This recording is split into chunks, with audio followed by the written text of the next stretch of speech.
Okay. Testing. Okay. Test. All right. We're all good.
Okay. All right. Everyone, can you hear me? Does my voice sound okay? Chat, help me out.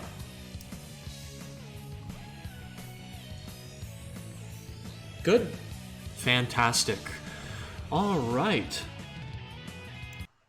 So, ladies and gentlemen, thank you for joining us. Congratulations. Today was the due date of your P1 research assignment and your P1 Alpha assignment. The P1 Alpha, one of the most challenging assignments in this course, okay?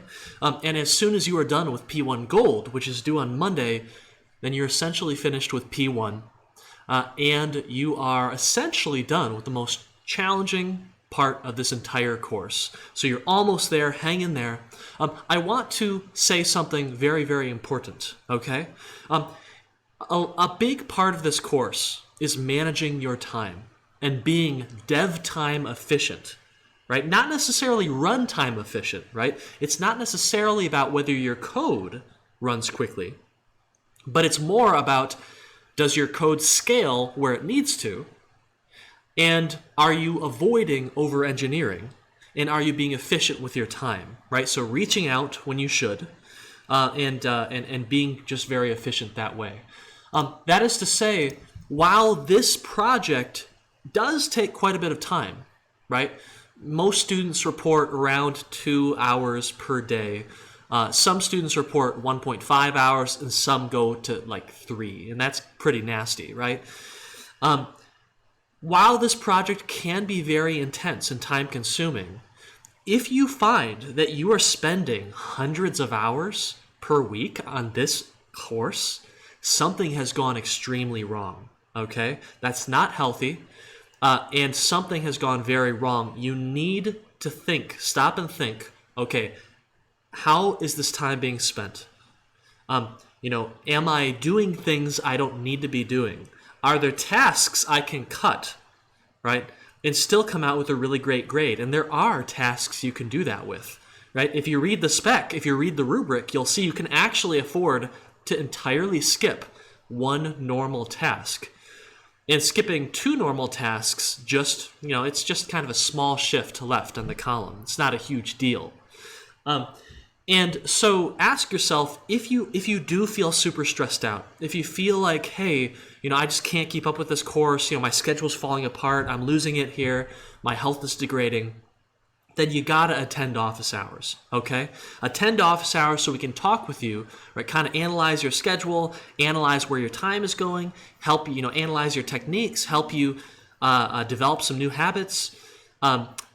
Most students are able to get this done, and I think the 2 to 2.5 hour per day range. So if you find you're a lot over that, then you gotta let us know. Okay, we want to help you out. We want to make you as efficient as possible, and we want you to stay healthy. That's extremely important. Okay, so anyway, please reach out if you're having any troubles, and if you're not, hang in there until Monday when P1 is finished. And then you get a nice kind of change of pace. Things get a lot more relaxed after P1.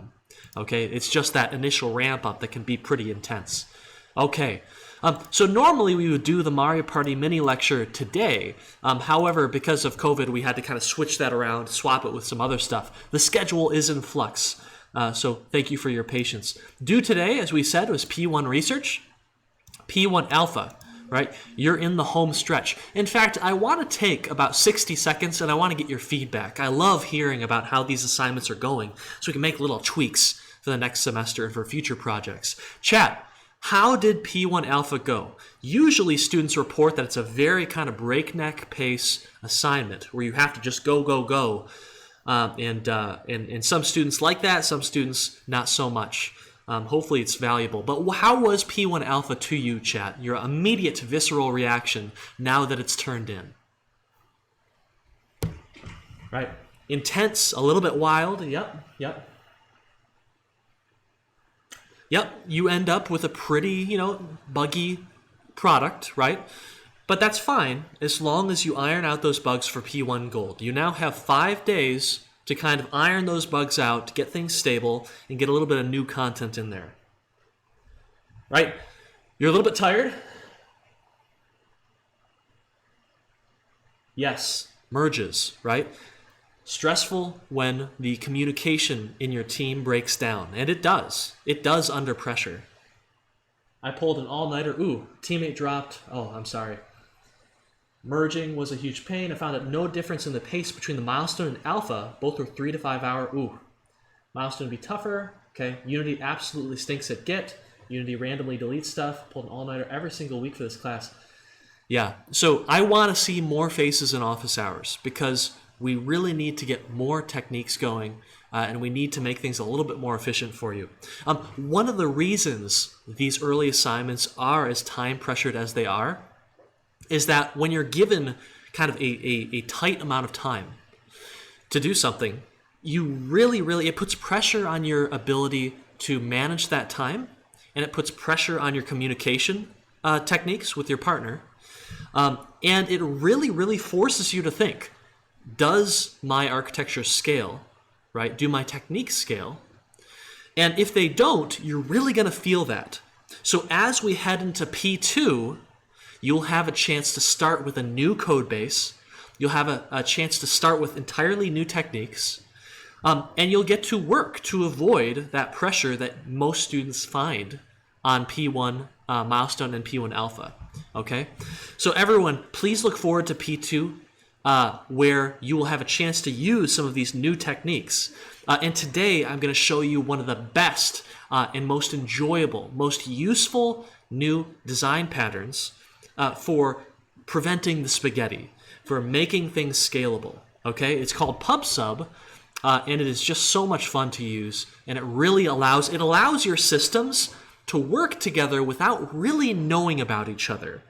And because of this, your systems don't need to think about how other systems work, and so you can keep them very simple. And if they're simple, they're going to have less bugs, there's going to be less code, they're going to be more scalable. Okay? So please look forward to that. We'll do that a little bit later today. So the P1 alpha grades and feedback are going to be coming this Friday evening. Okay? It's a very quick turnaround, but you need that feedback for Monday when your P1 gold is due. Okay? And then I believe after P1 Gold, we have a break until P2 starts. So look forward to that. So UV mapping, right? This is a really cool thing. One of the incredible things that you realize as an engineer getting into game dev is that art, right, can be incredibly technical. And it's extremely impressive discipline. The topic of UV mapping is all about how do you take a 3D object and map a 2D texture onto it. It's a little bit tricky, right? Because you've got this 3D object, this 3D thing, and somehow we need to paint the sides of it. We do that by creating a 2D texture and then kind of wrapping it, right, onto the 3D surfaces. It's a lot like this, okay?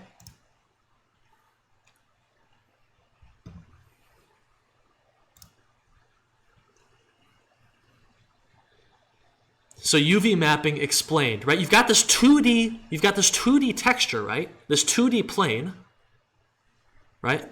Full of shapes, and then you wrap them around. You paint onto them, and then you wrap them into this 3D object, and that's how a texture gets onto a 3D mesh, right? And this has some really interesting ramifications, actually, some disturbing ramifications. Because if you think about a character, a humanoid, right? If you think about a character like Mario that's modeled after a human, well, if you want the texture of Mario, right, Mario's face, to wrap onto that 3D model and look correct, you have to draw it in a way that can be very disturbing, right? So this is Mario's texture that gets wrapped onto the 3D mesh of Mario, right? And that can be a little bit disturbing. How about let's do a realistic human face, okay? This is, ooh, chat, ooh. How does this make you feel, chat? When I see this, there's a little primal part of my brain that wants to run away. Like, wow, you have found something that is not safe. It is disturbing. Right? Ah. However, if you take this texture, as disturbing as it is, and you wrap it onto the 3D model, then it looks fantastic. It looks perfect, right? Extremely natural. So Anyway, here's how a general humanoid maps to a UV texture, right? So you'll have this 3D mesh, and you'll have the different parts of that 3D mesh, and they map onto this 2D texture, and you paint onto that texture. You take this texture, you throw it into GIMP, you throw it into Photoshop or Illustrator, and you draw over it to create the actual texture and detail that you see on the human model, okay? And here's another example of that. Right, so you can actually see it mapped on, and you can see, okay, there's the 9, so where's the 9? It's over here, right? So if I draw onto this little tile right here, whatever I draw will show up right here on this human's chest, okay? So anyway, yeah, art at AAA levels and professional levels is extremely technical, okay? So yes, here's another thing. Really, this class is about engineering and building in scale, but only where it's necessary, right? Being dev time efficient. So don't over-engineer. That is something that's very hard to figure out and something that you will get better at with practice, understanding what you need to build scalability into and what you can get away with, a quick hack, right? Don't prematurely optimize. Computers are very fast, so one way that you can lose a lot of time in this course is optimizing too early. Oftentimes, when you're trying to optimize and make sure your code runs ultra fast, right, trying to get rid of memory allocations, maybe by using object pooling, stuff like that, you often build in complexity into your solution. Your systems get more complicated often as they get faster. Avoid that. Don't prematurely optimize. The famous phrase in computer science is premature optimization is the root of all evil. Understand that as you build more complexity and nuance into a system, like the attack surface grows. As in, the more code in your systems, the more places a bug could be hiding. And if only one bug slips in, you could be losing 3-4 hours, okay? So keep your system simple and then optimize only when you notice it is necessary. If you find your games are running slowly, not hitting that 60 or 30 frames per second, that's very smooth, then you go in and you profile. I'll show you how to use the profile later. And you find out, you make the optimizations then, but only as much as you need, okay? That will keep you moving quickly. Use limited resources widely, invest only where it makes sense. True efficiency, okay, is reuse. Reuse, reduce, recycle. And this is a great example of that. This developer needed to create a wall mount for like a cottage, right? A cottage area. And so he wants to create this beautiful wall mount, right? For this kind of a cottage style room. And he had a wolf. This developer, they had a wolf in the game already, but they didn't have a wall mount modeled. So what they did was this. Work smarter, not harder. Okay? And this is just the funniest thing. There are a ton of examples of this in games large and small. One of the most famous, let me see if I can find it. It was Fallout 3. Fallout 3 had a subway. Okay, let me see if I can find an image of this. Okay, so Fallout 3 is a post-apocalyptic game set in the DC Metro, so Washington, D.C., and they needed to build a subway because the DC Metro has a subway system and you use it in the game to travel. However, they didn't have any technology that allowed them to make a big mechanical object move like a subway would. And so what they did have was they had a system that allowed humanoids to run, and they had a system that allowed humanoids to have any hat in the entire game. Any sort of object could become a hat for a human. And so this is how they implemented the subway in Fallout 3. Do you see this? Are you seeing this, chat? This is truly incredible. An instance of reuse that is so extreme, it's almost hilarious. Maybe this being Bethesda, you are not surprised so much. But anyway, it works. So the next time you play that game, know that as you stand in this subway car, there's a human underneath you that starts running when the train starts moving. Okay? So anyway, yes, chat, this is worth $7.5 billion. So, there you go. If you too could be worth $7.5 billion someday if you are this creative with your reuse, okay? Hey, Bethesda, as much criticism as they get, they're able to build extremely large games with lots of compelling content with a fairly small team. Okay? So as much as we might love to laugh about their bugs, they do impressive stuff regardless. Okay. This is something that I'm doing new for this semester. So if you are wondering like what I do when I'm not teaching, and if you just want to read a dev blog, what you'll find is that a lot of companies that are building stuff have dev blogs out there. You can go ahead, when I post this, you can go ahead and read about some of the games we're working on, about some of the technology that we use. And what's cool is that the more technology I build for our games at Arbor Interactive, the more cool techniques and technologies I can show you. The event system, for instance, today, that allows you to use the pub/sub pattern, it's super impactful, it's amazing, and we develop that as part of the Arbor Interactive games. So please enjoy learning and using that later, okay? Anyway, so let's see, assignment. So the assignment releasing today is P1 Gold. This is it. This might be considered one of the last super hard assignments in the course. And you're almost there, right? So when we say gold, we are referring to your gold master. Gold is the final version of a game that you ship, okay? And you'll be producing the gold version of your P1 game, right? Your Zelda remake, your Metroid remake today. So essentially what you'll be doing is you'll be fixing the bugs and inauthentic elements of your P1 kind of classic game and classic level. And if you wonder, okay, how authentic do I need to be here? Maybe the task sheet doesn't convince you, it's not detailed enough. What you do is you go to the Discord server and you just ask, or you ask on Piazza, okay? And we'll quickly let you know what you need to do, okay? That should be another thing that saves you quite a bit of time. So finish your tasks, and then you're going to create a short level and a new mechanic, okay? Remember, you want to create a new mechanic that introduces new decision-making to the game.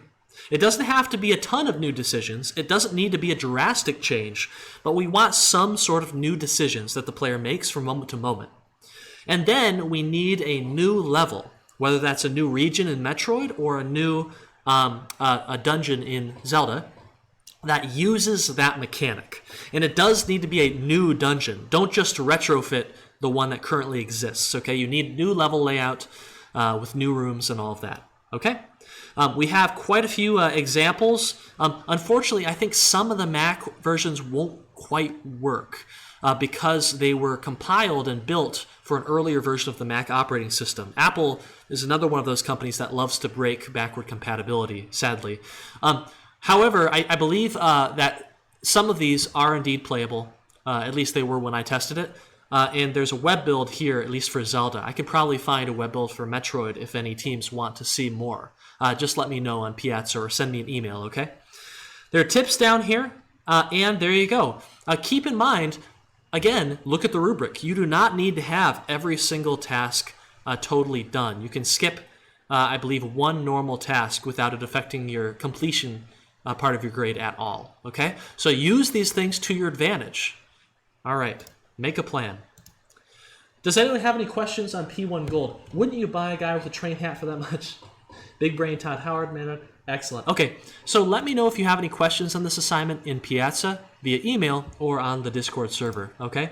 A big part of this assignment, not a big part, but a really cool part, I think, is that you will not only be submitting your game to Canvas, but you must also submit the game as part of an online portfolio. So if you have an online portfolio website already, then you can simply post this game there, a Mac and Windows build or a web build, and you're good. You submit us your portfolio link, we go on there, we see it, you get the points, okay? If you do not have a portfolio yet, you can get a really cool free portfolio template from html5up.net. Here's a really cool one, Hyperspace, that works pretty well. And you essentially host this website by just taking these files and putting it into your UMich AFS space. Essentially, you're doing the same thing that you did for the tutorial one assignment, but you're doing it for this with, instead of game files necessarily, you're doing it with the these HTML, CSS, and JavaScript files. Okay, so you could just click download over here, and then you're good. All right. Okay. So I think we're good on that. Let me know if you have any questions, chat, and maybe we can answer some during our 5-minute break in 40 minutes or so. Okay, so what I want to do is I want to finish off our game design lecture, okay? Guiding the player. Chat, do you remember the 3 important ways to get interesting and engaging decisions into your game? What were they? What do you need for interesting and engaging decisions, chat? No, so you only need to submit 1 portfolio, but I highly encourage you to do 2.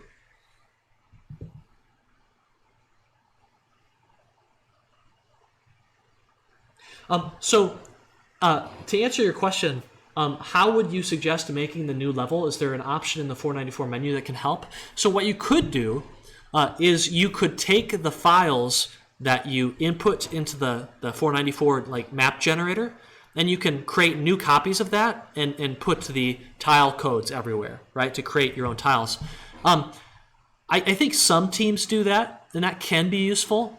However, I think a lot of teams, what they do is they will take their existing dungeon, they'll copy it to a new scene. So they'll make a new scene, and then what they'll do is they'll kind of select and drag a bunch of tiles at a time. So select a bunch of tiles, and then they'll hold control and use the widget to kind of snap those tiles, right, to move them around to keep everything lined up.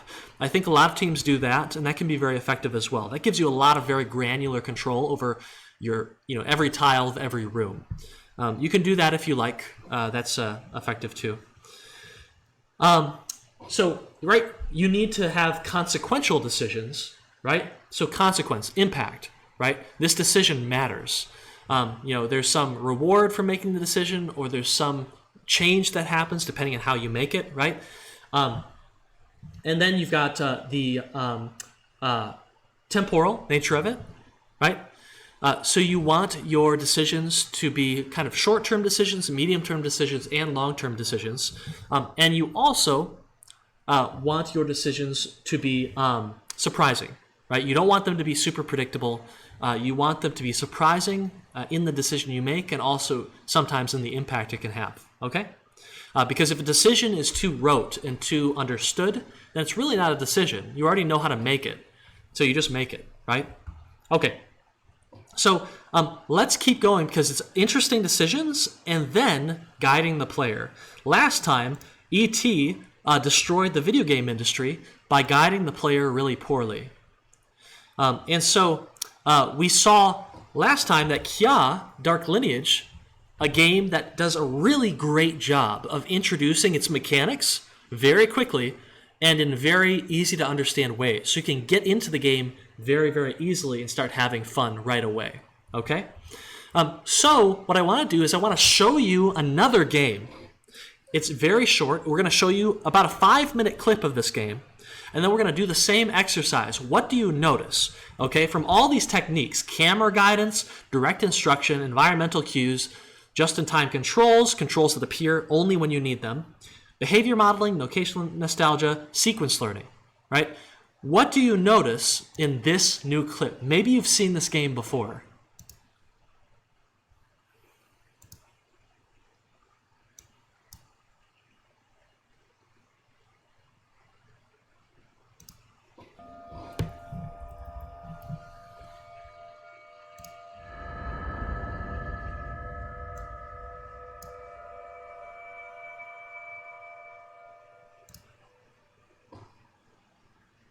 Open your eyes.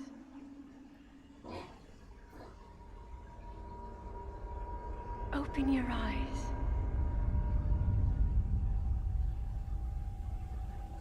Wake up, Link.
is a Sheikah slate. Take it. It will help guide you after your long slumber.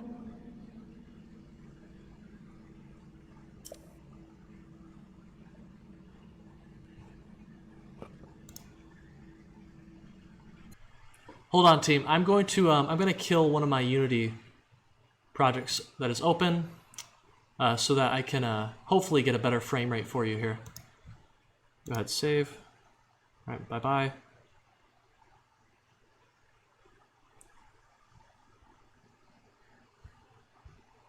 Okay, let's try.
Hold the Sheikah slate up to the pedestal.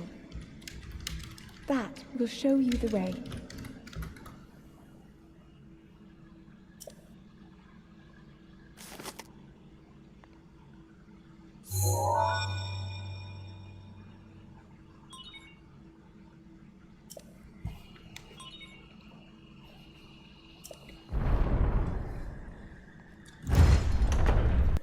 Okay, team, we're going to try something else here.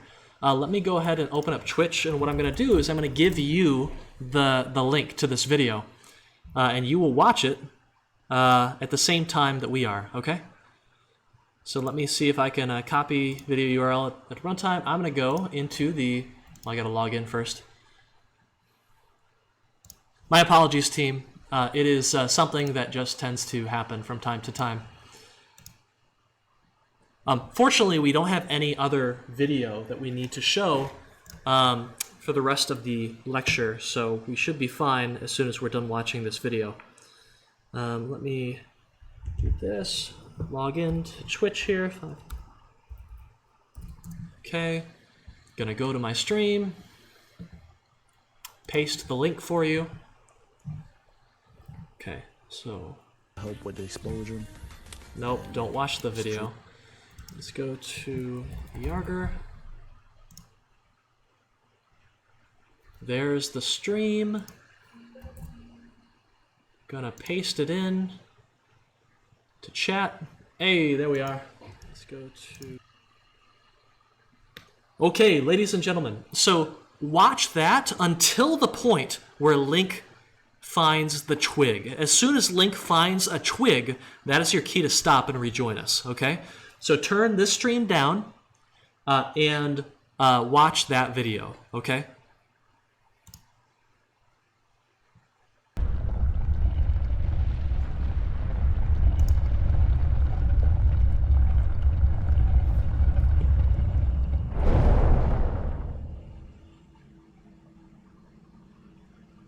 Link, you are the light.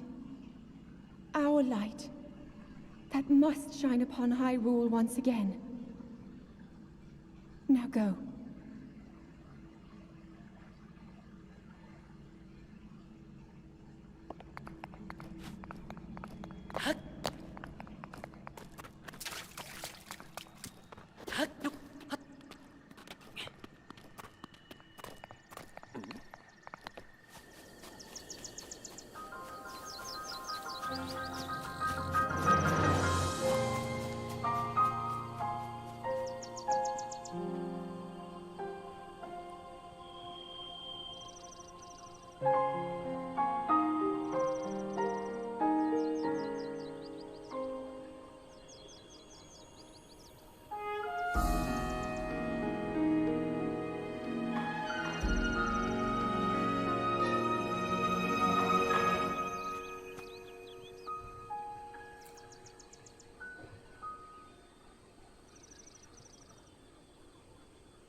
Okay. Okay, we'll give you about 20 more seconds to finish the video.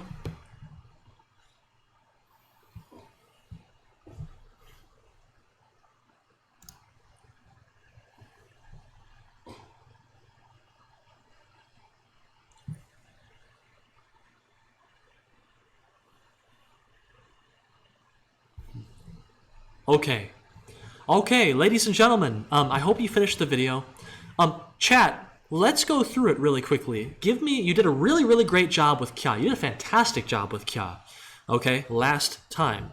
This time, though, let's see. What did you notice? What did you notice that this game does? Because this game, Legend of Zelda Breath of the Wild, there have been many Zelda games before this, but this is one of the most unique games in the series. It changes a lot of stuff, and so guidance is absolutely critical in these first 5 minutes. So chat, what did you notice the game does to get you into this world, into this game quickly and very comfortably?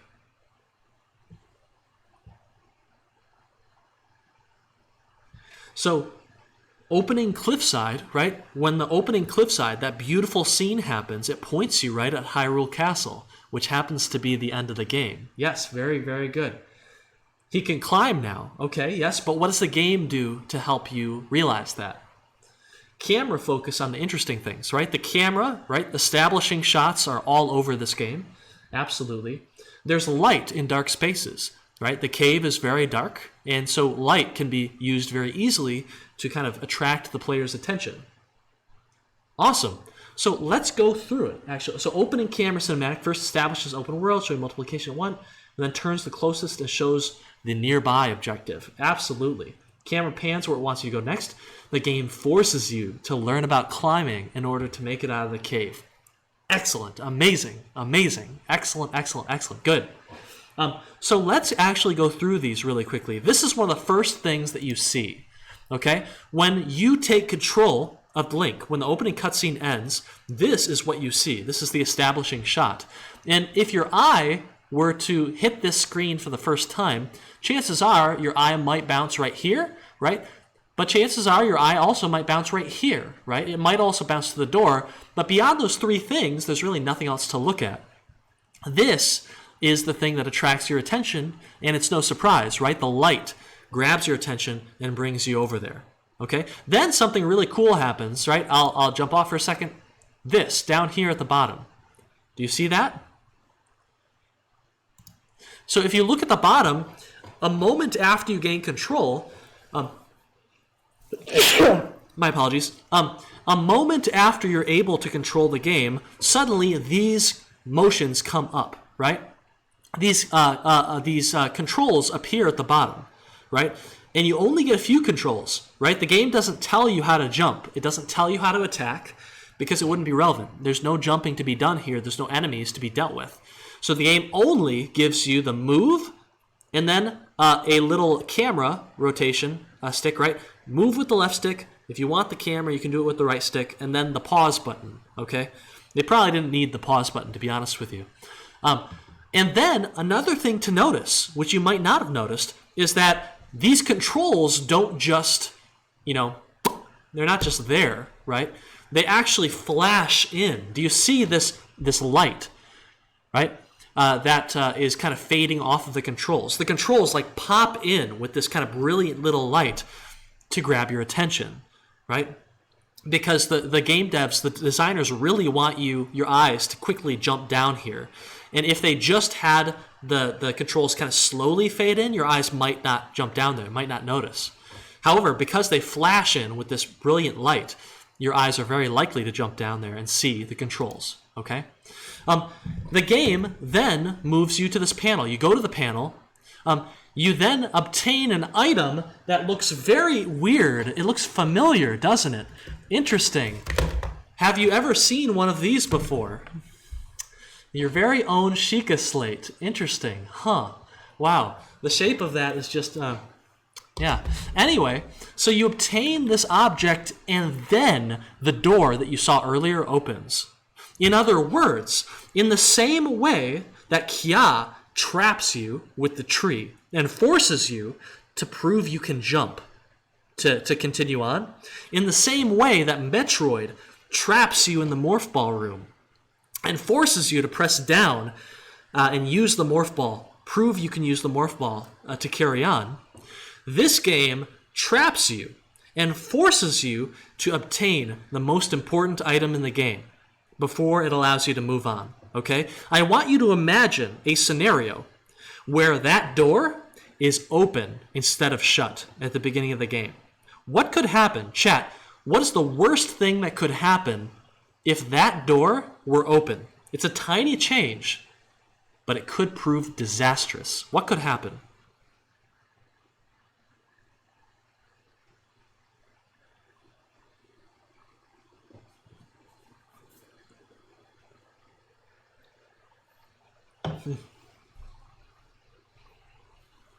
Bingo.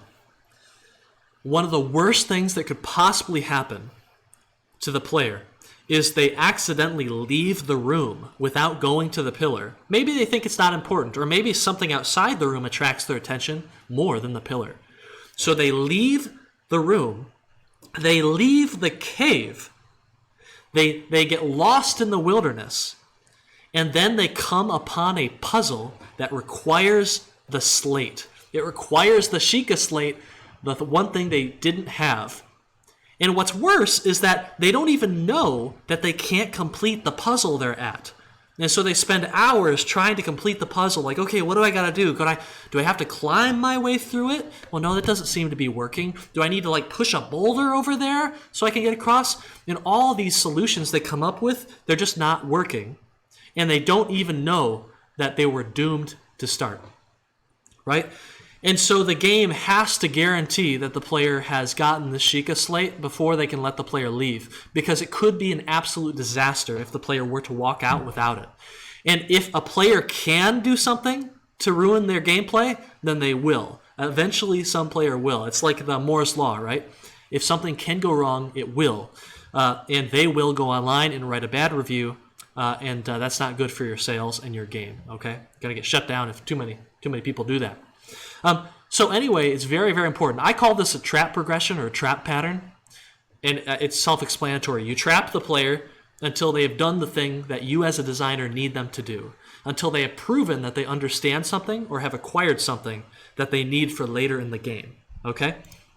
Okay, so then you walk through the cave, and you eventually hit this wall right here. This wall, and I just love this shot. It's like this wall is the one thing standing between you and this beautiful outside world that you get a glimpse of, right? It's beckoning you to get up there. But there's this wall, right? And so here's some context you need. This is the first Legend of Zelda game that allows you to freely climb on essentially any wall that you can find. Link is an incredible climber in this game. And so the designers absolutely had, they had to guarantee that players know about the climbing mechanic, right? You can imagine, okay, imagine this, everyone. Instead of a wall here, it's just a ramp. You can just actually run up it. It's no big deal.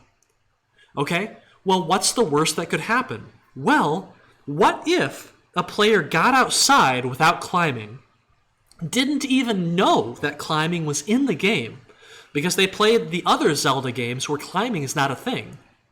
And so they get to a puzzle where you're supposed to climb up a wall, or you're supposed to climb up a mountain to get to something, and the player looks at their goal, looks at the wall, and goes, oh, I guess I'll come back later because I can't do this, right?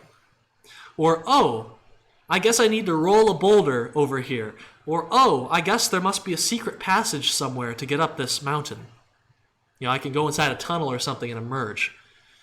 That would be really, really bad. That'd be very, very bad. And so the designers said, you know what? Let's guarantee that the player knows about this wall mechanic, the climbing mechanic, before they leave. It's an essential piece of knowledge the player must discover before they get out into the open world. So what the designers did was they placed this wall right here. Now the player might not run up to it. Imagine that the player doesn't know about the wall climbing mechanic. So they see this wall, they think, oh, Okay, I can't get up that. So what is the player going to do? Chat, if the player gets to this point and they don't know about the wall mechanic and they don't think they can climb this wall, what is the player likely to do?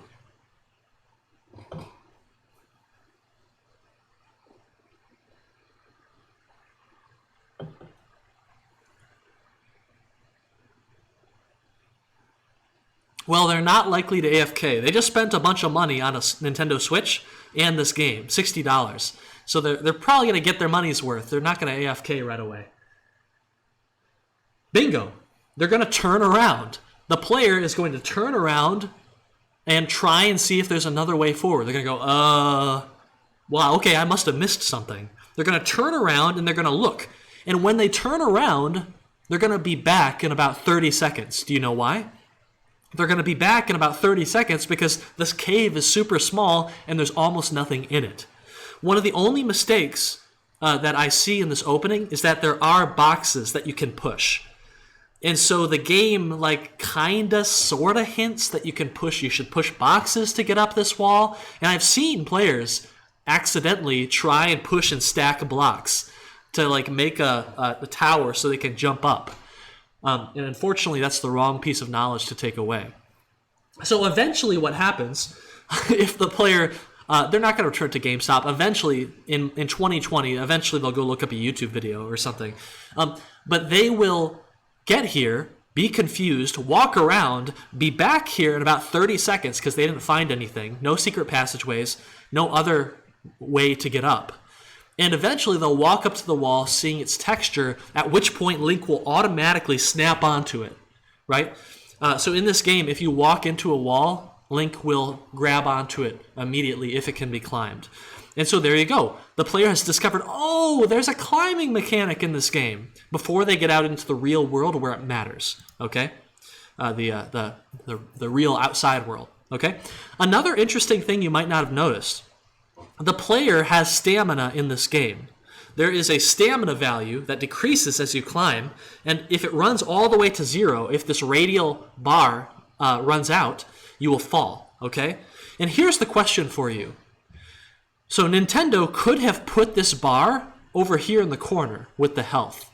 Nintendo could have put this bar over here in the corner, right? Why did Nintendo put your stamina bar right in the center of the screen next to your player avatar?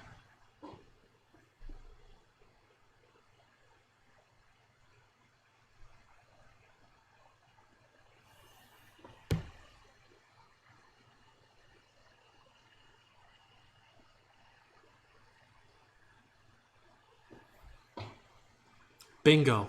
Bingo. One of the worst things that could possibly happen, something that would feel really bad to the player, is they're climbing, it looks like it's going well, and then suddenly, right? And they fall to the ground and take damage, right? Lose all their progress up the side of the mountain. That would be really, really bad. And that could happen if their eyes don't go to the bar. And what happens, you'll discover, is that players don't tend to notice something if it's put in the very corners of the screen. Okay, the player might not be looking at their health very much. In fact, during a later lecture, we have a later lecture on playtesting that's really great. We'll show you some really cool goggles that professional playtesters put on so that we can actually see where a player's eyes are looking on the screen. So we can tell, are they looking at that piece of UI? Are they looking over there at that enemy? Are they not noticing the important thing that they should notice? And so what they did was they said, you know what? When you're climbing, stamina is so important that we're going to put it right next to your player. Because if you think about where the player's eyes are most of the time, it's either going to be on your player avatar, because that's you, right? That's the thing you need to protect. That's the thing you need to get to the objective. So the player's eyes are always in the center on the player avatar. And so that is, or in front of the player avatar to where they're going. And so the designers put that stamina bar right there so that they could guarantee players would see it, right? They would not be surprised when they fell if they run out of stamina, okay? And by the way, this is something that we are going to, you're going to get a lot of feedback on this. in your P2, okay? Because a lot of people will put important information into the corners of the screen where it's likely to be ignored. So we will let you know if we think you should move something closer to where your player's eyes are likely to be, okay? So trap progression, they trap you in until you prove to the game that you understand the mechanic of climbing. Very, very useful stuff. Then you get this beautiful, beautiful opening, right? The cutscene system takes over and causes Link to run up onto the ledge. The camera does this beautiful pan, right, up into the air, and you get this beautiful shot. This is Nintendo's favorite shot in the game. It is the one that they put on the box art, which is how you know it's their favorite shot in the entire game. It might be the defining shot of the game, right? This incredible sense of freedom. And this camera shot is actually doing more than just this, though. One of the students in chat actually said it.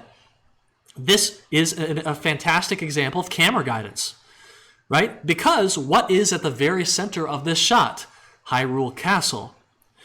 Where do you think the game ends? Where do you think the final boss takes place? Spoiler alert, it's in Hyrule Castle. You end the game. You can end the game right away, actually, by just running to the tip top of this very tower right here, where the final boss is waiting for you. It's a big challenge because you haven't leveled up at all, you haven't gotten any equipment, but you can do it. That was the first thing I did when I went to play the game, and I had an incredible experience trying to get my way over there as a super low-level character and beat the game right away. It was so much fun. Anyway, long-term objectives, right? These cool things in the distance. Wow, this tower I'm being pointed at. Wow, this mountain. It's just, look at the color over here. It's the top of the horizon. It just grabs your attention. But you also have medium-term objectives. So while you're working your way over to these cool things, look at this ruin, right? You might want to go and check out this ruin on your way, right? Then the camera pans over, more camera guidance, and it shows you this, a very close thing that you can go to right away. 60 seconds, you can probably be over there. And then it shows you the final thing to get your attention, to tell you what you should do next. It shows you the only living soul that you've seen yet in the entire game. And there are not that many kind of friendly, non-aggressive living things in this game. So you're going to go over here right away. To even give more guidance, the game gives you this beautiful camera shot where you can see, right, the short-term objective that you just got and the human that's going to be walking over to the fire. But what else can you see? Chat, can you see anything else that catches your eye? And it's framed so perfectly.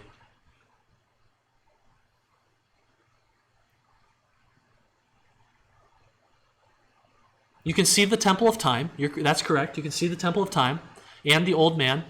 I'm so sad that the old man, when you talk to him, he doesn't say something to the effect of, "It's dangerous to go alone. Take this twig," right?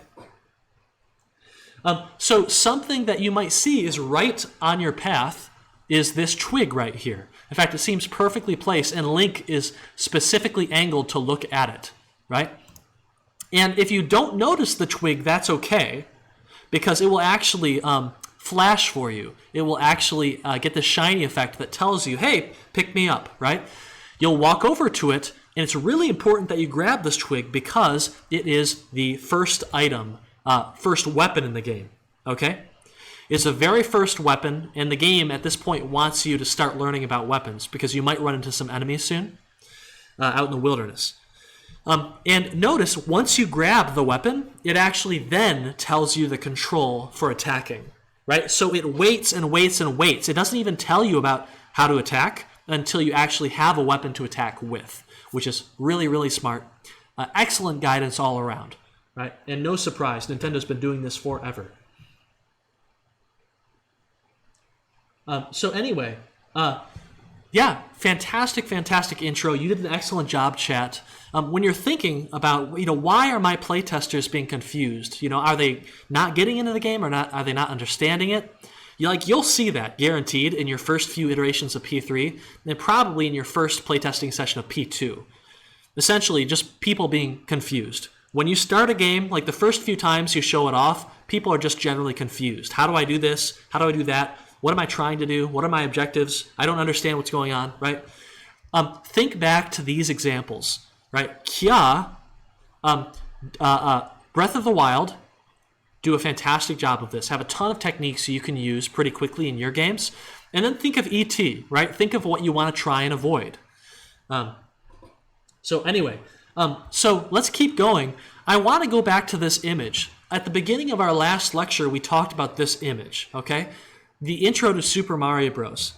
So I hope now that you can kind of see, if you study this map, it's not very long, you can kind of see some of these techniques at play, even in 1986, okay? Right? So you were told in the Mark Brown video, you were told about how this intro part works, right? Look at this intro, right? You go under here, you will hit this block, see a mushroom coming, and essentially the game forces you to pick it up because the mushroom will go over here, bounce back, hit the pipe, bounce back, and you can't jump over it if you try, right? The mushroom, chances are, will get to you and you will discover, oh, this is the most important power-up in the game. It's the Mega Mushroom. I am now Super Mario, right? And I can take another hit of damage. If you look at these pipes right here, I'll remind you of what I told you earlier. This was one of the first games ever that allows you to just tap a button to jump a little bit, but hold a button to jump higher. And if you're running, you jump even higher. And so the game had to force you to understand this. Because if you try and play the rest of Super Mario Bros. Without understanding that you can jump further by holding the button for longer, then the game's just a nightmare. It doesn't work at all. The level designs don't work. The challenges are too hard. And so the game uses these progressively larger pipes to get you to try and hold it a little bit longer and discover that you can jump a little bit or you can jump a lot, right? If you look further, you'll actually see this really cool part right here where you jump up and have to jump this little gap, right? So you jump this little gap. It's kind of an awkward jump. It's a precise jump. One of the first precise jumps in the game because you have to stand on the tippy top here, not walk off, and jump to the other tippy top or jump over it. So you notice the first version of this right here that you hit is just totally safe. Like if you mess up this precision jump, you just fall into here and it's fine, right? You fall into a bush, okay, whatever, you just jump out. Then it follows it up with the exact same jump, except it's a little bit easier, it's a little bit safer because you have an extra little block here to stand on and kind of lead your jump in. However, if you miss this jump, then you will die, okay? So you've got practice over here and then performance. This level does a lot to teach you various things about the game, get you working a little bit with precision platforming, and it has just a lot of fun stuff. You get to see a lot of different aspects of the overall game in this level, so it's just spectacular. I haven't been to my office at the BBB, at the Beister building, for a while. If you go in there, if you ever go in there for office hours or something, or just to say hi, there is a big framed poster of this, and also the entire Castlevania game too. So it's really, really cool.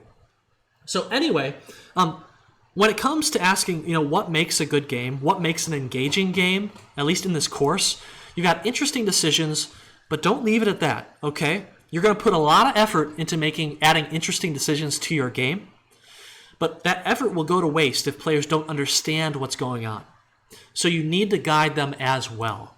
And then we'll be talking about other stuff later on in the course. We've got a lot of other topics that we want to talk about in terms of game design, and we might get to those a little bit later. We might do one on feedback loops today, which is a really fun lecture too. Anyway, again, if you like these kinds of analyses, Matthew Matosis, Joseph Anderson, Mark Brown, Sequelitis, that one's a little bit spicy, so be careful.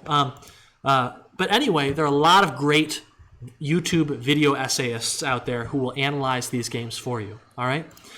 So what I want to do next is I want to pivot from game design, and I want to talk to you about one of the coolest and easiest to use and easiest to understand design patterns in this course, okay? It's called PubSub, and it is kind of the basis of event-driven programming. If you've last time we talked about the singleton pattern and observer pattern, and we showed you how you could make a pretty effective toast system, right? Where you bring in a message to show the player and then it goes away. And that worked okay, right? You can download that in the course repo if you want to use that code and study it. However, it actually had some problems, right? Our user message system had to actually know about the game system, the game control system, in order to register for events, right? In order to get callbacks when a score increased.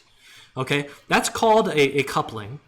And when you have systems that must know about other systems, right, that creates some spaghetti.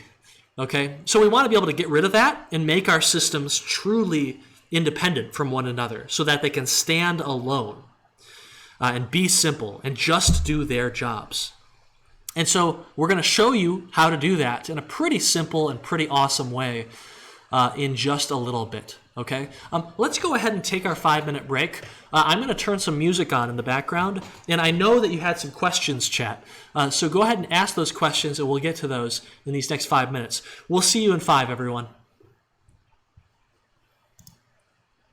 Let's find we need a really good tune right now. You know what? Let's do this. Chat, do you know what this famous tune is from? One of my favorite series.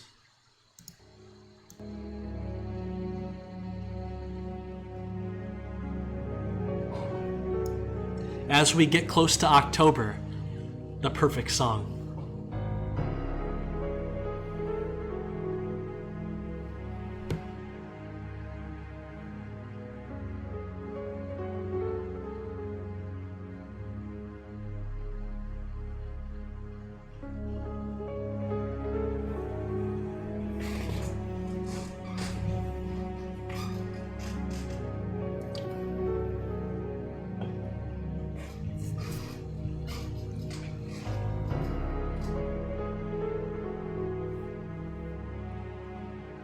Whoa, wait, P1 Alpha is due tomorrow. That is not true.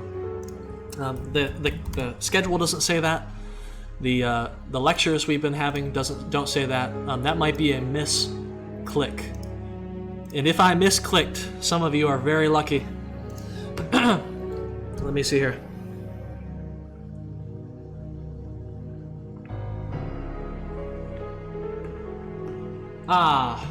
Okay, yes, that could be, you could be looking at the assignment close date. That is when the Canvas assignment will no longer accept any submissions.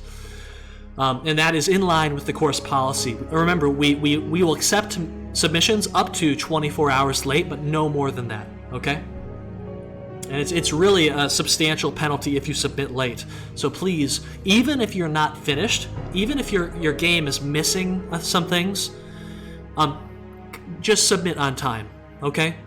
And that is something I would like you to start to internalize, right? When you are working on something for others, right? If you're working on something for your boss, if you're working on something for a client because you're running a freelancing startup, you really need to get things in on time, right? And it might not be perfect, and it might have some deficiencies. You want to let your client know about that, right? And then they can decide whether, okay, should you submit or should we extend your deadline a bit or should we make some changes? And you want to let them know about that early. If you think you're going to arrive deficient or you're going to arrive late, you got to let your client know. The problem is if you arrive late, if you submit your deliverable late, even a day late, if you arrive at the meeting late, even 30 minutes late, while the impact is not always immediate, right? It might not be a catastrophe that you're just a little bit late, but what happens is that this plants the seed in your stakeholder's head of non-dependability, right? So, okay, you're late now. Okay, can I have confidence that you're going to deliver on time? What if I need you to deliver on time? Will you come through, right? Your word, your reputation starts to go downhill to the point where eventually you're kind of wondering, geez, why am I not getting picked for the managerial role? Right? Why are my clients never coming back to me with work? You gotta avoid that. And you can establish a really, really good reputation if you only hit your deadlines, okay? It can be as simple as that. There's the famous saying, right? That, 50% of life is showing up. And I would like to state that the other 50% of life is showing up on time, okay? And maybe that's not entirely accurate, but you get the point.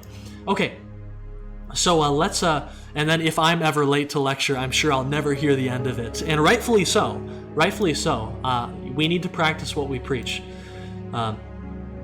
If for anything else, just so that we know that the thing that we're preaching is the right thing to preach, right? You cannot teach if you do not practice. So you gotta make stuff. Okay, so let's go ahead. P1 Alpha, it's due, yes, today, the 23rd, 11:30 a.m. EST, and it's gonna be closed tomorrow at the same time, okay? So it looks like it's fine, but thank you for the warning. Does anyone else have any questions? I think we got about 3 more minutes. I'm gonna wait till about 12:30 through 35. Yes, well, you can take the extra 24 hours if you think it will get you more than 20% of your score back. I think that's unusual, but if you submit something that literally doesn't work, like if you submit a deliverable that does not run, or if you submit a deliverable that even when we open up in the project, even if we open up your source code to run the game, that gets you a 20% penalty. Even if that doesn't run, then it's really important that you do take that 20% late penalty and submit a working build. That's very, very important. But that can be avoided by allocating enough time to test your stuff before you submit, even if the thing you're submitting isn't 100% complete, okay? A big part of this course, I'll say it again, getting an 80 plus on, or an 85 plus on this overall P1 is great, right? Grades on P1 tend to be a little bit low, to be honest with you. And so, choosing not to implement certain features is a viable strategy. You want to get all of the high important features because those really damage your grade, but the normal importance features, leave out 1 or 2 of those. Leave out 3. That won't do any more than shift your column over once, okay? Which is not a huge point loss. And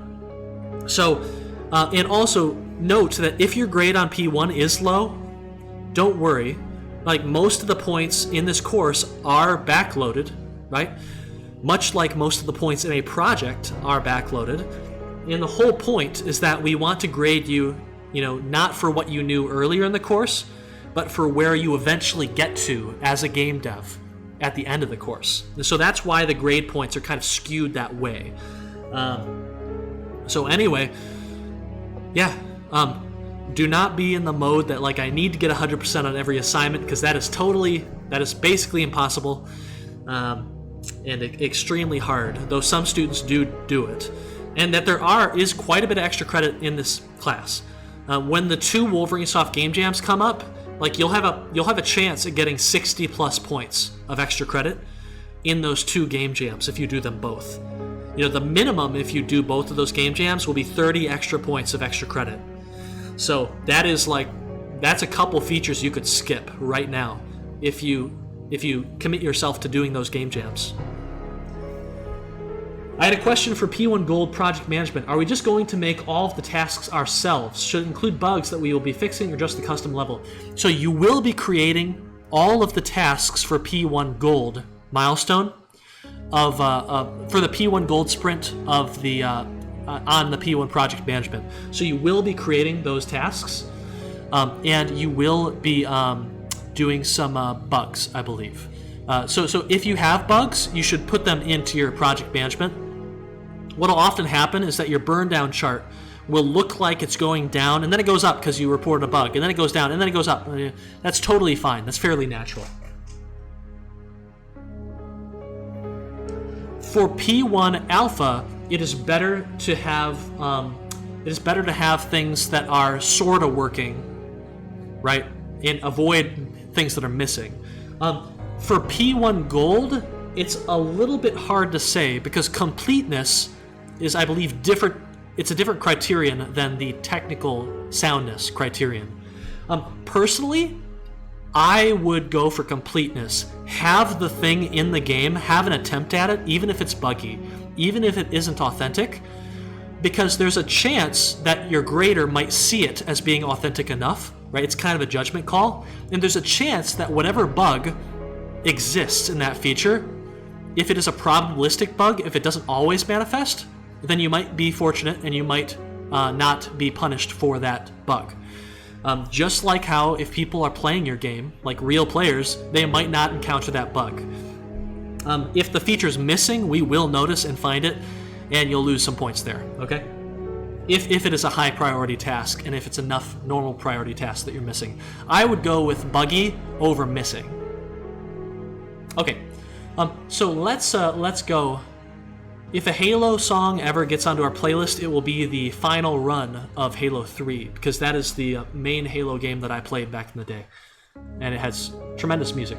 Okay, so let's pause it. Thank you, Resident Evil. That was the Resident Evil 2 save theme. A truly incredible game.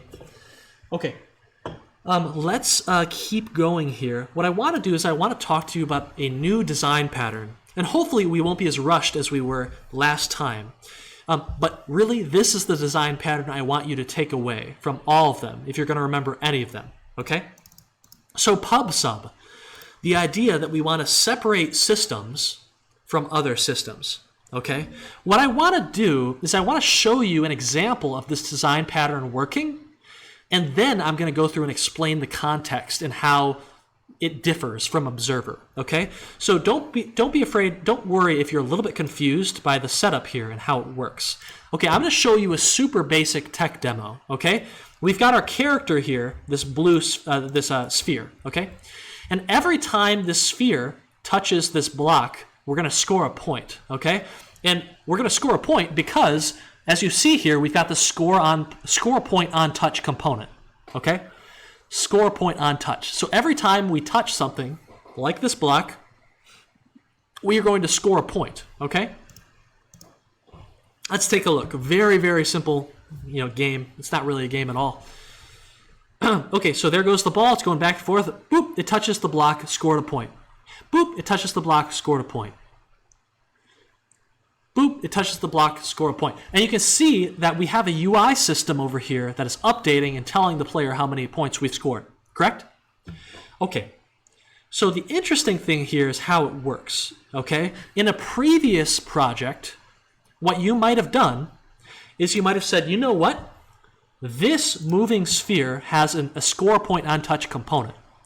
This component is probably telling the UI, which is right over here, it's telling this score text what text it should have, right? Or it's telling it how many points it has now, right? That just makes sense. This moving sphere would have a reference to this UI text, and it would force an update to its text to show the new value of the score. You could assume that, but you would be incorrect. And that's good, actually, because that would be spaghetti. Why should our score point on touch component care about our UI, right? I mean, we should be able to score points even if there is no UI in the game, right?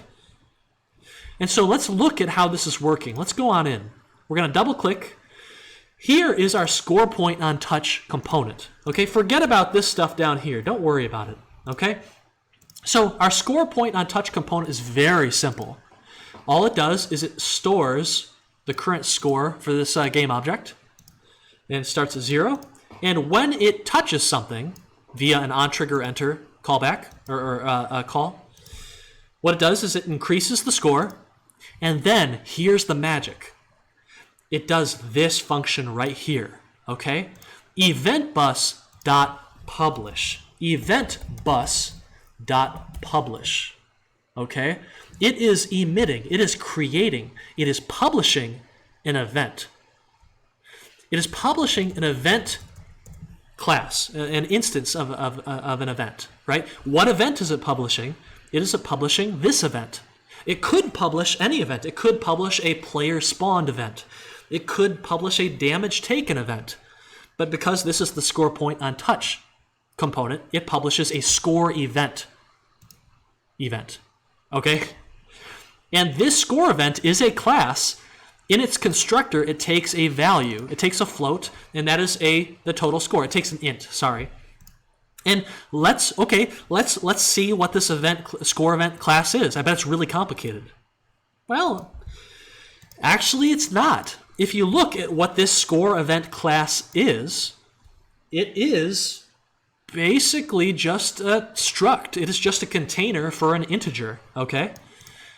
It is a class that has a constructor where, in order to create this class, you have to provide a score. Okay, you have to provide this this input, new score, and it stores this value into an instance variable right here. So it stores whatever score you give it, and that's pretty much it.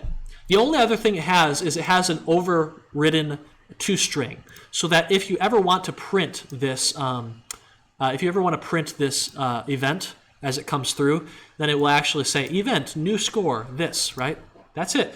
The event could be simplified. This is the most simple our event could be, okay? And so what happens is that we publish this event with the new score that we have.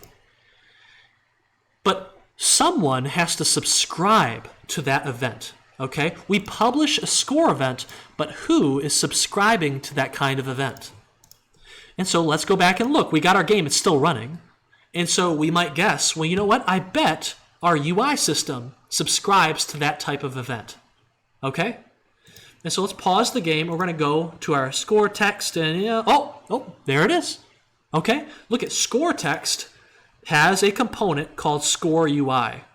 This component's named poorly. It should probably be something like show score or show most recent score, right? That'd be a better name. It's kind of more of an adjective style. Okay. So here is our score UI. This is happening on the score text, okay? When we start the game, okay, we subscribe. What are we subscribing to? Eventbus.subscribe, we're subscribing to the score event, okay? And this score event is just this, right? It is this score event class. So when the score point on touch component publishes the score event object, this is the function right here that's going to get it. Okay? If we ever publish a score event, because this component has subscribed to score event, this function right here is kind of the subscriber. Okay? So this function is going to get whatever score event is published, and then it can use the values that the public members of that class. So we can see with our code complete, this is why I love code complete, we have the new score variable, right? So whatever we send in when we publish this event, total score is going to be grabbed right here in e.newScore, okay? And what we do is we simply say, hey, grab our text component and set it to this, okay? Score text plus the value of the score that was sent to us, okay, through the event stream. Now, when this score UI object gets destroyed, when the game ends, or if we go to a new level or something, this function will be called, and we can unsubscribe. Okay, how do we know what to unsubscribe from? Well, when you call eventbus.subscribe, it actually creates a subscription variable for you. You can store that, and then later on, when you want to unsubscribe, you can just throw that into the unsubscribe function, and boom, taken care of. Okay, you've cleaned things up. So basically, I mean, that's it. That's it. And what's beautiful about this is we have our UI system. Look at this. We have our UI system just like we did in the previous example, the toast example, right? But the toast example had to actually know about the scoring system. So it had to actually have score point on touch dot on point was scored, plus equals, we're going to register our callback, and it had something like this, okay? The problem, though, was that our UI system in the previous example had to know about score point on touch. So if this system ever left the game, if we ever deleted it, if we ever replaced it with something else, suddenly our code doesn't even compile. Or in other words, our UI system cannot exist without the scoring system it depends on. Our score system had a dependency. And that was not good. That creates spaghetti over time. And so you can think about this as pub sub, right? Pub as in publish, sub as in subscribe, pub sub as a design pattern.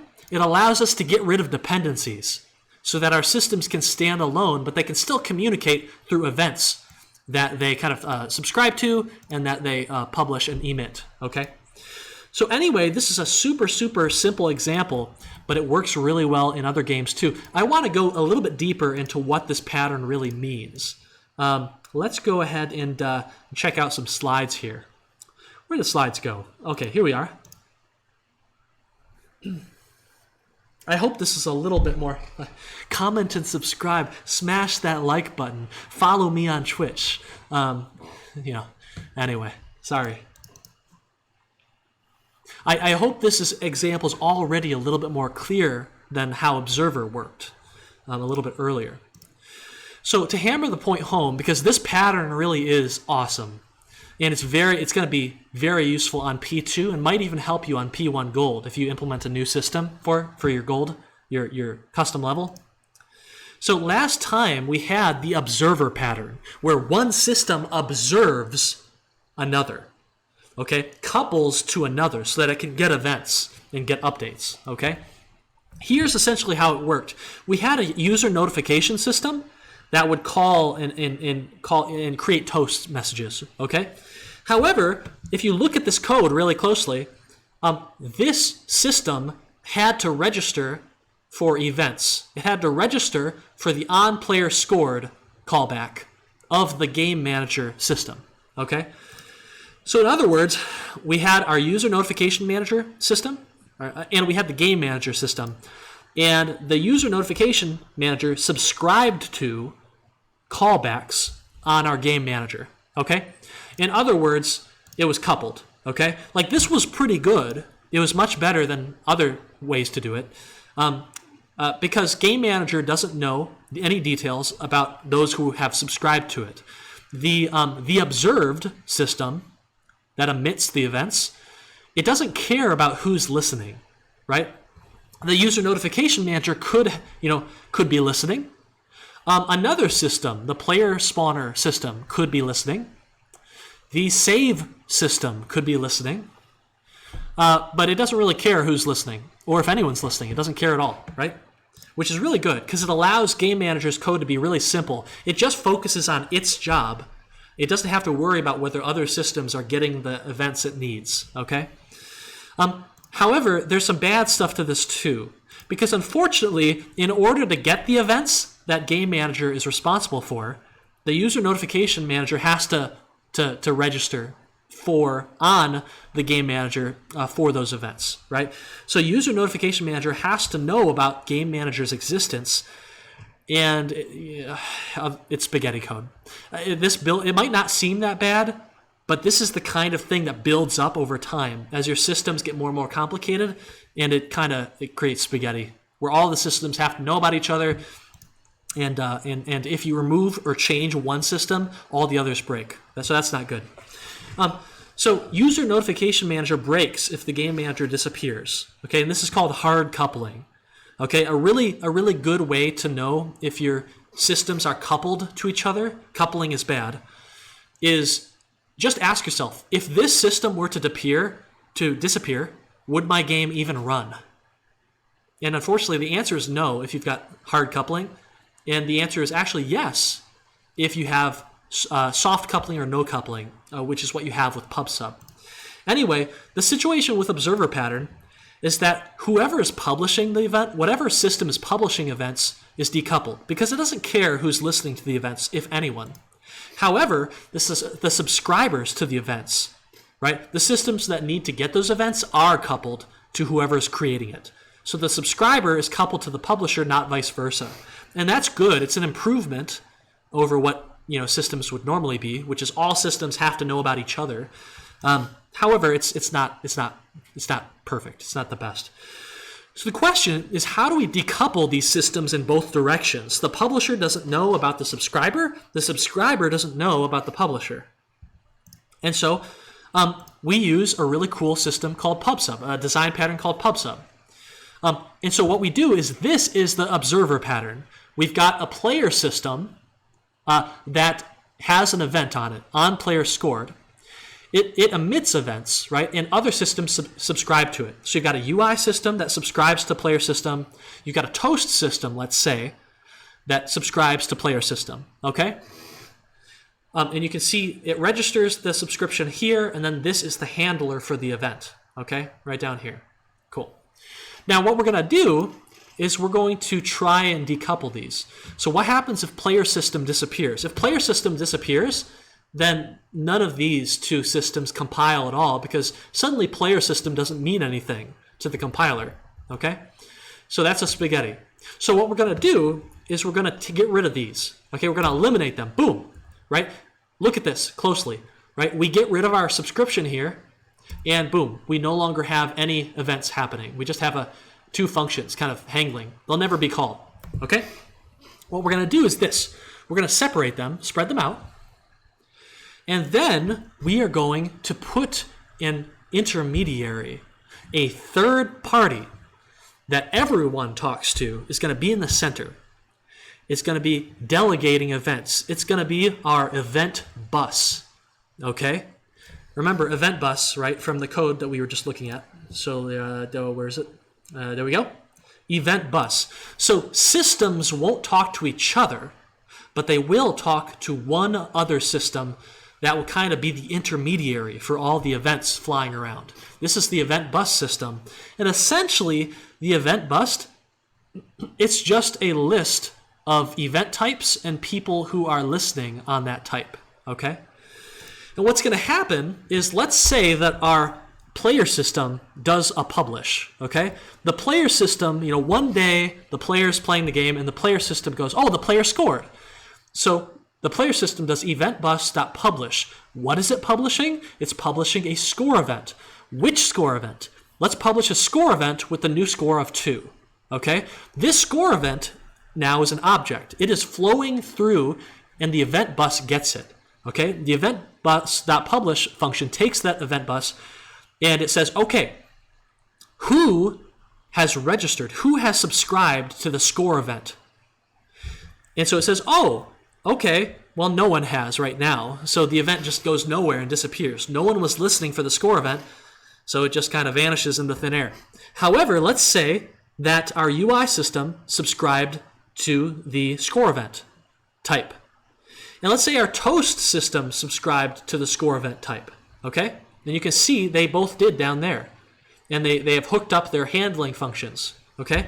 Well, what happens now is that one score event will be sent to both places. Okay? It will be sent to both this scored function and this scored function, so that both systems can do their thing with that new information. Okay?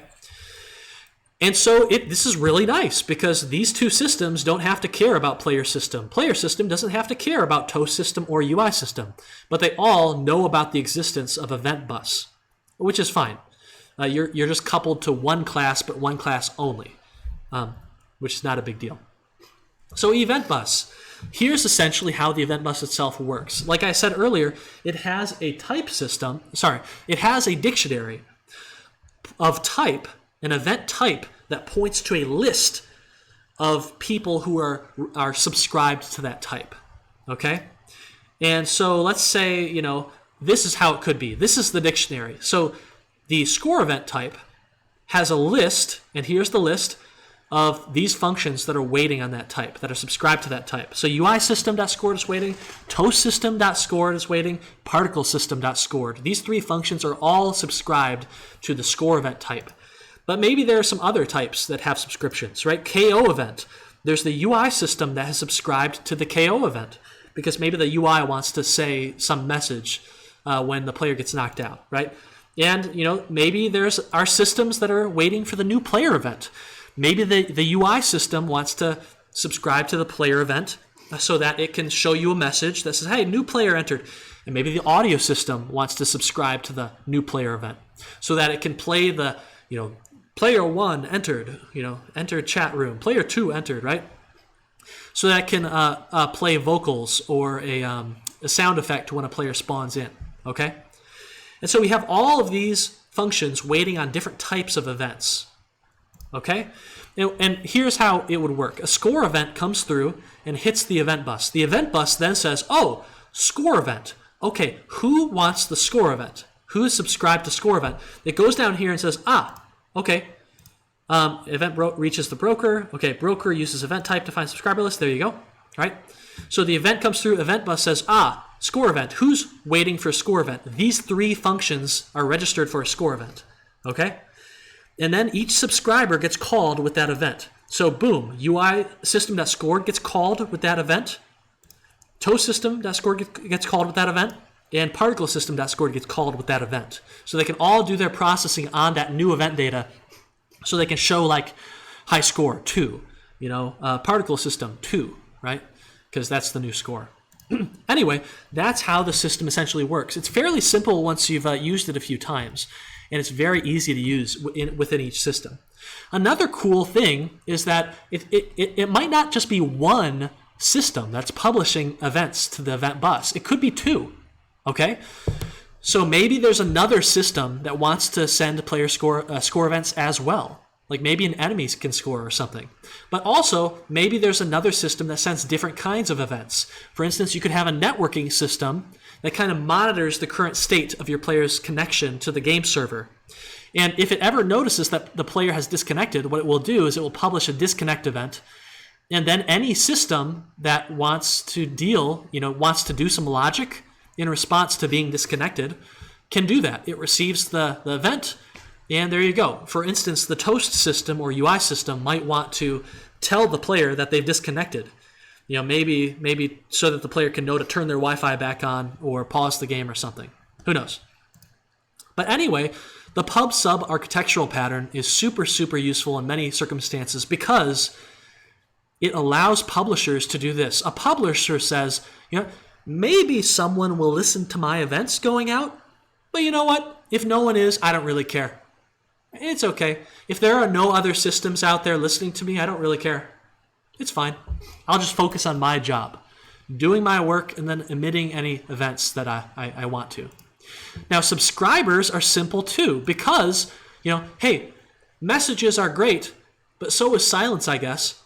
I'm a subscriber, so I'm going to subscribe to the score being updated, new score events. But if none are published, I don't care. No worries. It doesn't really matter. And so what you get is PubSub makes your systems relax. It chills them out a bit, right? Your systems suddenly can exist and do their work even if other systems don't exist, okay? So you got loose coupling, which is nice, and that prevents spaghetti. All right. I'll take a couple questions if you would like. Some questions. Where do you put the event type scripts? So you can put them anywhere you want. If you look at our example here, the score event is actually stored inside of the score point on touch script, right behind the component. So I'll actually fix it right here. Whoop, there we go. However, this actually might not be a super wise place to put it. Here's a good place to put it. Well, actually, I've lost the screen. But what you could do would be a really good idea is you take this all of your events and you put them in their very own file. You put them in their own file, and maybe this could be something like, can I create a new file? Can I do that?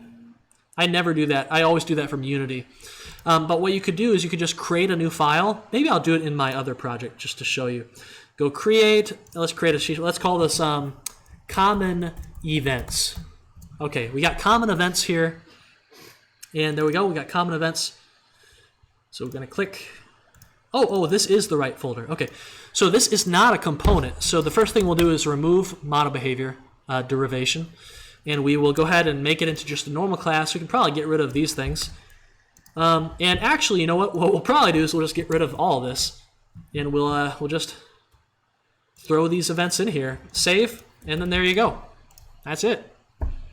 So we now have moved our event out of score point on touch. We put it into a common events folder. Oh, will that compile? I think it will. Yeah, I think it will. Because it doesn't rely on any Unity-specific stuff, right? And so, yeah, the game still works. The game still compiles. And now we've got this this class where we can kind of throw our events, Works well. It makes everything even more simple. Okay, so more questions. Where do you put event type scripts? We answered that one. Why does the toast scored pass in an int, but the UI scored pass in the, I think that's a bug. You found a bug in my lecture. Excellent. Let me see if I can find this bug here. Where is it? Let's see. Score event. That takes bingo. 5 points to Gryffindor. You found a bug. This should be a score event E. You're exactly right. This should be a score event E. I'm going to take a little screenshot of this with Share X. I'm going to put it in my notes to fix this later. It's great. So every semester our slides get a little bit better. Our examples get a little bit easier to understand, and it's because of that feedback that we get from you that the course has gotten to be as effective as it has. So I really appreciate it. Thank you. There's a lot of material. Covering it all is difficult for one team. So you laugh, but it's very serious. The feedback process is it must be preserved to make things good over time. Okay, excellent. So do you have any other questions, chat? So this technique is fairly simple. I want you to use this. I want you to try and use this. And so when I post this agenda, you have a Unity package here where you can get the demo. You can get the script itself. All of this is just one script, which is really cool. So you can get the script and throw it into your current project. It should work, hopefully. If you're ever confused about how something works, I think what you can do is this. You can go into the Eventbus script, and you can set debug mode to, never mind, it's already true. So I think what happens is it automatically will print out the events as they come through. So your console should fill out with events. Okay, so hold on. When the game starts, it will tell you that a subscription was made, and then boom, when an event is published, it will tell you a publish was made. It will tell you what was published, and then it will tell you one subscription being executed for this event. So it will kind of show you the order in which events are propagating through the system. If you want to get rid of that because it's annoying you, you can go in and set this to false, okay? And it will stop logging events. You'll get a tiny performance boost if you do that, actually. So anyway, that's it for that topic. I would like to show you a couple fun things. You want systems in your game to have basically one main job, okay? You want components in your game to have one main job. You want functions in your game to have one main job, right? Because this makes all of those things simpler, and it makes them have less code.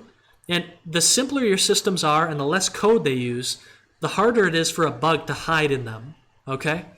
And so that increases your dev time a lot. Or that decreases the amount of time you need to implement stuff a lot. So here's an example of things that had one job, but unfortunately, even then, it didn't quite work out, right? So you had one job. Oh, that's brutal, right? I believe the Nintendo Switch had an issue where you could not charge, right? You could not charge the console, right? On the bottom is where the charge port is. But if you had it in the stand mode, where it was sitting up like this, you couldn't charge it because the cable would not be able to slip out. So that was a design oversight. But charging, right? You had one job, right? Prices you can trust. Long yellow things. You had one job, right? My dog. You had one job. You had one job. Oh no. Just put the tiles all in the same orientation. That's art right there. That's modern art right there, right? That there's a deep artistic message coming from that placement, in my opinion. It needs further analysis. Panda garden. Oh, that's a koala. Okay. Anyway, I'm not going to waste your time anymore. You can go through these if you want to, and check them out. So I think we moved a little bit fast today. What I want to do is I want to save feedback loops for next time, because we'll be talking about more design stuff next time. One thing that I think I want to do is I want to get started on a little bit of lighting. Okay, it's not on here, and we might talk more about lighting next time on Monday. However, if any of you want to do lighting related stuff in Project 1, in your P1 Gold, you might get use out of this. Actually, I have one more example of PubSub being used. So here's a commercial game. That tower defense game with like the people on the beach you saw earlier in the dev blog, this is the code from that. It is kind of messy, but it's not nearly as bad as it could be based on all the things we've got going on. So I want to show you a usage of PubSub. So if we just do a quick search for publish, we can see the events that go out from this system.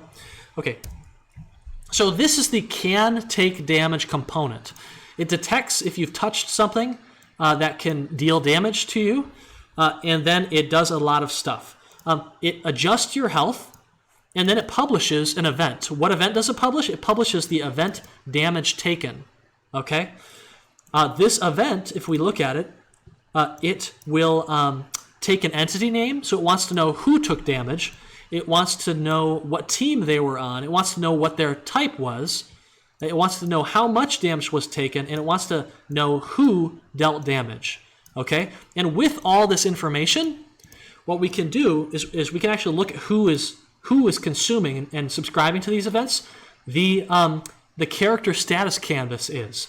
This is a piece of the UI, and if we look at what it does with this event, it actually changes the UI based on who just took damage. And so if we look at what this, how this manifests, we can see a little GIF here. Let's look at it. So here we go. So in this GIF, and hopefully it won't be too slow, right? This GIF shows some gameplay. It shows some enemies coming in, and they take damage. They get hit by one of our allied characters. That's us right there walking around. Here are our cannons. And when an enemy takes damage, the UI, kind of like in a beat-em-up style of game, it will actually show you who is currently the target, what enemy is currently under fire, and it will show you their health bar down here too, okay? And we'll actually see this. If another enemy starts to take damage, it will change the aesthetic down here. And we'll see the new enemy, and we'll see their health. So I think we can zoom in a little bit. Not too much. Okay, the crab. See, the crab took damage, and that event take damage got published. The UI system consumed that event, said, a new enemy has taken damage. We'll show the new aesthetic, which is a crab, and we'll show the new health of that crab unit. And there we go. That is how PubSub is being used in kind of a commercial grade game. This game's not finished yet, but it will be soon, and we'll actually start advertising it relatively soon, hopefully. We need to fix a bunch of stuff, though. Okay, so that's an example of how it works. I don't want to get into feedback loops, but I want to take 10 minutes just playing around with a little bit of lighting. Okay, so let's... can we open up a rollerball game? Let's see if we can open up a rollerball real quick before the class ends. Let's do... let's get back to a rollerball, any rollerball. Okay. Let's do... come on, Unity Hub. Let's go here. UArt staff. I'm going to show you the staff game that we're using in our other course, because it's like rollerball, but kind of a deluxe version. And it's programmed using a visual scripting language. Oh, well, there you go. That's not good. Program was not found. That's not good. Let's try and open up a different project. Whoa. Come on, let's go. Let's try and let's try and open up this one. Hopefully this will open. Otherwise, I'm going to need to debug my hard drive, it looks like. It's never a good sign when it can't find... Ooh. Yeah, that's not good. I hope my hard drive just didn't fail, and we're currently relying on RAM. That would be not very good. Okay, so let's do this. I'm going to create a new scene here in our current project that we have open. Yeah, wish me luck, chat. Yeah, this is not an alpha version of Unity either. This is not even a beta version. So let's go ahead and create a new scene, and we're going to create some stuff here. Let's go ahead and create a big cube. Do we have any? I don't think we have any material. That's fine though. Let's make this bigger. Woo! Okay, got a nice little place here. Let's create a couple more objects just so that we have anything to look at. Let's go to our sphere. Let's create a sphere. Where is it? Let's origin. Take it to the origin. We'll bring it up. All right, that's good. And yeah, that's fine. We'll create a capsule as well. Okay, there we are. Bring it to the origin, boop, boop, boop, and then we can move it around in the grid here. We'll give them both physics, how about, so it's not too boring when we play the game. Okay, let's play the game to make sure. Oh boy, I think I might be out of memory. That's got to be the issue. Okay, this stream could crash at any moment, so be careful. Okay, so let's go ahead and what I want to do is I want to look at this. Let's say that I wanted to create a horror game because I love that genre, and I want really kind of dark lighting, pitch black. Okay, so what we can do is if you look in your scene, you'll see that there's a directional light, and if we delete this directional light or just turn it off, we'll see that it gets pretty dark, but it's not entirely dark. Okay, it's not entirely dark, and if we want pitch black scene, then we have to do a couple things, okay? One, we need to take the skybox and we need to turn it off. We need to tell our camera that it shouldn't render the skybox, the default skybox, but it should render just a solid color. What color should it render? Let's go just pitch black. How about that? Now, usually what you have to also do is you have to go to Window and then go to Rendering and then go to your lighting settings. This will open up a window that has all sorts of cool settings to deal with lighting. I think I might have killed the lighting in this project already. That's why it's pitch black. If you go into your scene right now and get rid of the directional light, it won't be pitch black. There will still be ambient/environmental lighting. You'll have to go in here and you'll have to turn off the environmental lighting. You'll have to get rid of this material. You have to probably turn this down to black, and you'll have to probably change the skybox to color. Oh. We're dead. All right. Well, you have the basics of how to go and start playing around with lighting. So go into Windows, Rendering, Lighting Settings. Turn off the directional light. And then if you click on this plus, you'll get an option to do 3D. And so you can actually create a light. There's an entire section for light. Just download more memory. You know, I'm going to go do that right after our stream here. But we've got about 5 minutes. What I'm going to do is I'm going to turn on the music. And I want to have any questions about any topic. Okay? We'll take any of your questions. I'll have a little bit of extra time for that today. And then I hope you have a fantastic week. I hope you have be safe, be healthy. Please, right? Do not spend hundreds of hours weekly on this project. If you feel like you're doing that, then something is going wrong. Okay? And you need to reach out to us. And we can talk about things to improve. You know, we can have a Discord conversation, go over some techniques, you know, try and debug your dev process because this really is not, this is a tough course that puts a lot of pressure on your time management and needs a lot of time from you, but it's not supposed to be that tough, okay? It's not supposed to be that heavy. And for most students, it isn't. So please let us know. Have a healthy and safe weekend, and I will talk to you later. Good luck on your P1 Gold. By the way, your P1 Gold also, kind of like Tutorial 1, it needs to be posted into the Project Progress channel of the Discord server when you're done. So please post those games. I can't wait to play them. Please play other games as you see them come in. And we will see you on Monday. Okay? Let's get some music going. What do we want? Let's get some Sonic Heroes going.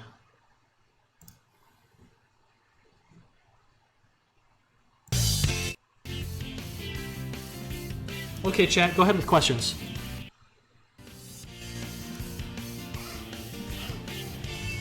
Okay, so can you explain where the details about the Game Jam extra credit might be? So the Game Jams are coming up. They're not here yet. And when those Game Jams appear, we will announce them on Piazza, we'll announce them, and we'll show you the assignment itself on Canvas. You'll see an extra credit assignment there in the Assignments tab. These are always done during a weekend. So they're always done during a weekend, and you do not need to be there for 48 hours straight. They're usually for 48 hours, and you don't need to be there the entire time. You can stop in for a couple hours, you can work for a few hours with your team, and that can be enough, okay?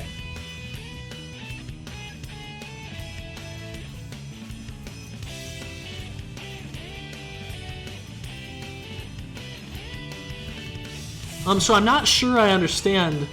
So yeah, you're correct. A script can't recognize. So if you want to create a data type in your game, you need to create a class for that data type. Otherwise, all of your other systems that use that data type will not understand what you mean when you type that symbol. So I'm not entirely sure. Can you rephrase your question, Shantao? Okay. So just because you created a file called commonevents.cs, that does not mean that commonevents.cs is a data type, okay? So you can create any script, any C# file. It can have any name, and you can put whatever data types you want in it, okay? Just because a file has a certain name doesn't mean that there has to exist a data type for that name. It's different, though, if you create a mono behavior. Unity requires that if you create a component and a subclass mono behavior, then the file name must match the component name, okay? If you're not dealing with components, and we weren't when we were in the common events, we were just creating events. It's just a generic C# class. If you're not dealing with components, you don't need to follow that convention of naming your file after the data type in the file, okay? I had a question about pub/sub. Can this design pattern be overused, and where would you draw that line? Yes. Like most good things, there are ways to misuse it. And so one thing that you'll find is if you have... So it's really... pub/sub is really great for something like a UI system, where the UI system itself wants to get disparate and diverse events from all around the code base, right? However, what you don't want to do is you don't want to create a huge chain of events causing other events, okay? So you can imagine that, let's say that the UI system subscribes to the event scored event, okay? So an event is scored and a callback runs in the UI system. Well, if you were going crazy, what you could do is you could have the event, the UI system publish another event, event, UI was updated. And so now, whenever a score event gets published, and that causes UI was updated event to get published, and that might cause another event to get published, and that might cause another event to get published, and another event, and another event, and suddenly it's this enormous chain that gets really unwieldy, and it can be very frustrating because you don't always know which callback is going to get executed before others. If you have a bunch of callbacks that want to respond to an event, you don't know what order they're going to be in, so that can be a problem. If you have a long chain of events that one event causes another publish of another event, which causes another publish of another event, and another, it can be hard to debug.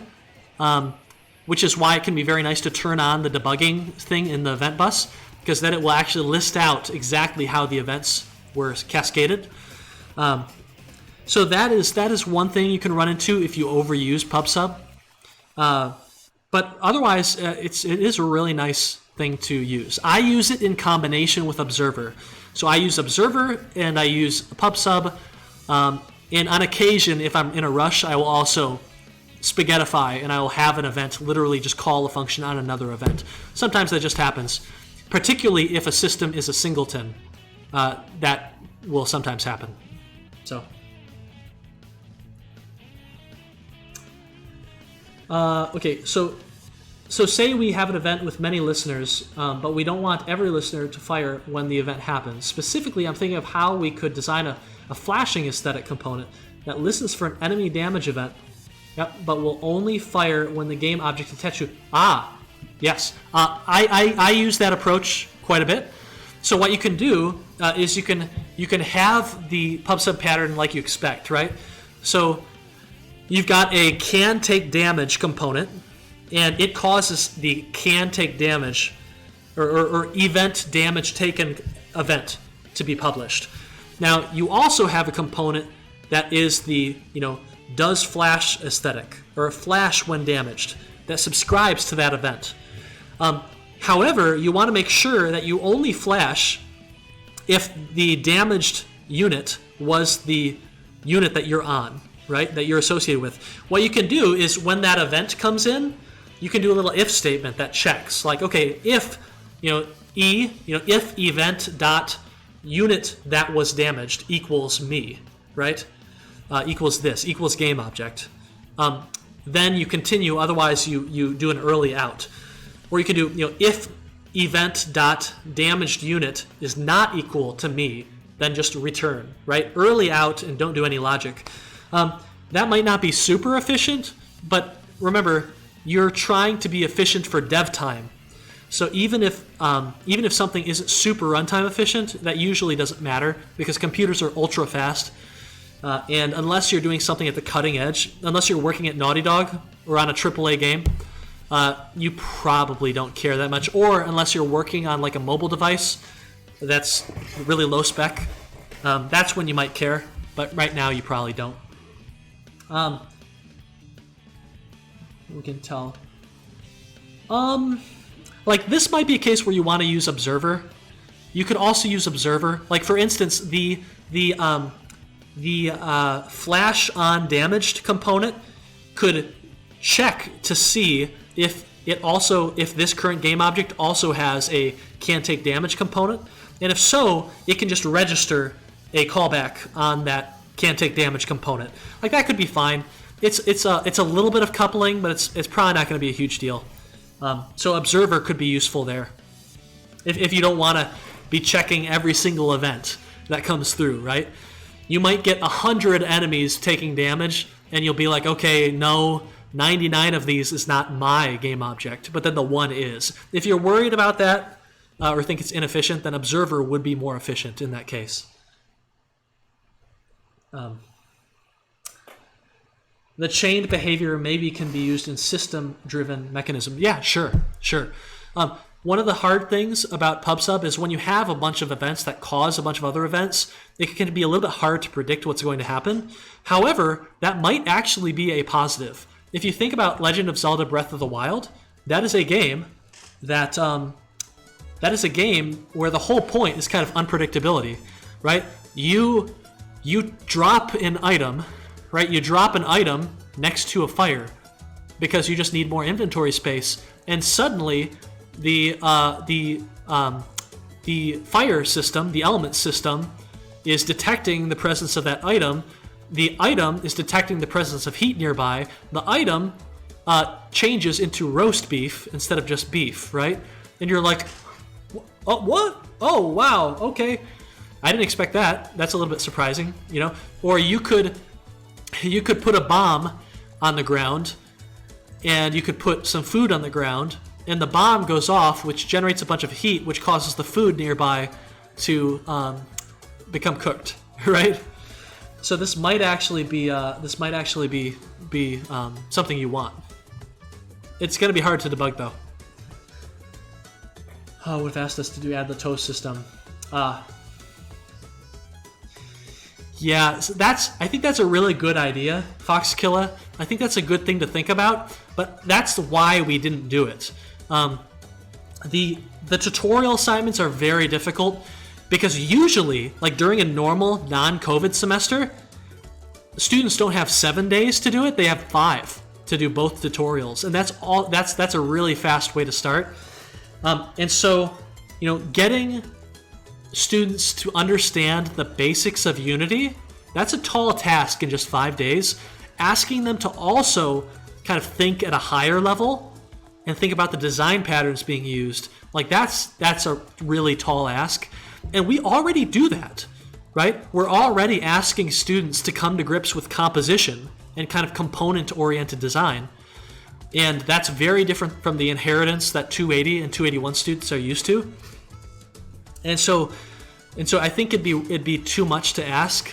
What I really think is that I didn't time this semester's Singleton and Observer lecture very well. So it was rushed, and that's probably the worst lecture we've done so far this semester.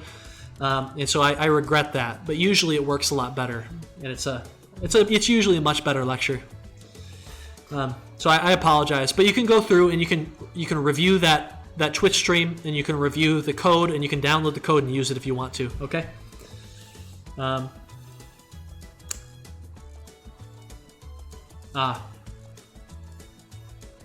Okay.